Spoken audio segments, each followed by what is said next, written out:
নমস্কার, শুভ সকাল। আজ 16ই ডিসেম্বর মঙ্গলবার। পঞ্জিকা অনুসারে আজ অঘ্রাণ কৃষ্ণা দ্বাদশী তিথি।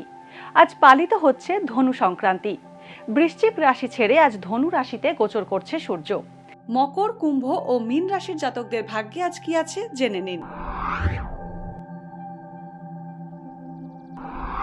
মকর রাশি, গবেষণামূলক বা উৎপাদনমূলক কাজে অগ্রগতি হবে। সম্পত্তির কারণে ভ্রাতৃবিরোধ হতে পারে। ব্যবসায় সাফল্য পাবেন। আয় বাড়লেও সঞ্চয় কম হবে মকর রাশির জাতকদের। প্রতিবেশীর দ্বারা ক্ষতির আশঙ্কা রয়েছে। রাজনৈতিক ব্যক্তিদের এড়িয়ে চলুন। কুম্ভ রাশি, মনের সংশয়ের কারণে ভুল সিদ্ধান্ত নিতে পারেন। উঁচু স্থান থেকে পড়ে গিয়ে আঘাত পাওয়ার সম্ভাবনা রয়েছে। নতুন বাড়ি কেনার জন্য ঋণ নেওয়ার পরিকল্পনা করতে পারেন। মায়ের সঙ্গে মতবিরোধ বাড়তে পারে। বহুজাতিক সংস্থা থেকে চাকরির প্রস্তাব পেতে পারেন।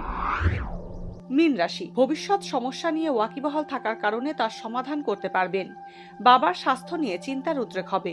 কেরিয়ার সংক্রান্ত তাৎক্ষণিক কোনো সিদ্ধান্ত নিতে হতে পারে।